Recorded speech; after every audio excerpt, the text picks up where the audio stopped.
Assalamualaikum, naka ngeen def suma tur mu ngi nekk Adam Dibba maa ngi jóge Gambia, the smiling coast in Africa. I live in King County. So li ma bëggoon a ñëw tey pour waxtaan ak yéen mooy about Seattle, place bu na rafet la pour nga dëkka nga fo all year round, waaye ñun dañ dee always taw ba pare si kaw mountain yi daf dee am ice. So loolu pour am fii nii ndox bu des ron pour def la ngeen am flooding nekk na loo xam ne mun naa happen anytime. Déedéet nekkul loo xam ne lu baax la comme ñun ñu ngi dëkk si place boo xam ne am nañ écosystème. Flood daf dee yaa kër ak pharmacie seen yi ngee ji, so daf mun naa tëj yoon yi mu def trafic mu baax mu yaa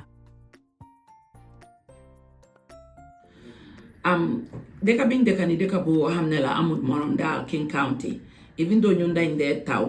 waaye pour build système boo xam ne ñun ñëpp mun nañ koo understand si language boo xam ne mooy baax pour ñun ñu def naka la ñoo wàññee ba flood bu bari doo am na yoo xam ne nag already ñu ngee happen ñu ngee dem waaye ñu def mun a save suñ kër yi ak béykat yi seen indee ji pare ñu am système boo xam ne nekk na bu baax pour jën yi ak animals yi ñu am waaw. So ñun tam ñu ngeen ñëw fii pour tey pour wax leen jàngal leen yooyu yéen tam ngeen wax lan ngeen ko gisee ak naka laa nekk pour parce que ñun ñëpp léegi fii lañ nekk. waaw bu ne ñoo def bon waaw seen idea yi nga ne ak seen xalaat yi ngeen am pour ñu dimbale ñun ñëpp ci community bi pour ñu amee better future parce que fii lañ nekk ñun ñëpp mu njëriñ ñu dimbale ñu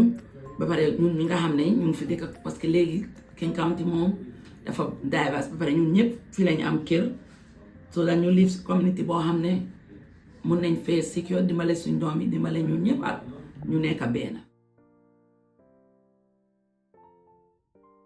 Matters to me more is teaching the communities and educating the communities around us and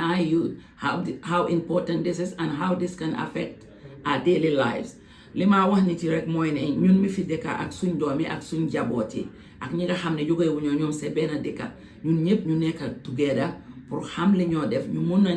njëriñ suñ boppa ak njaboot bi dëkka si foo xam ne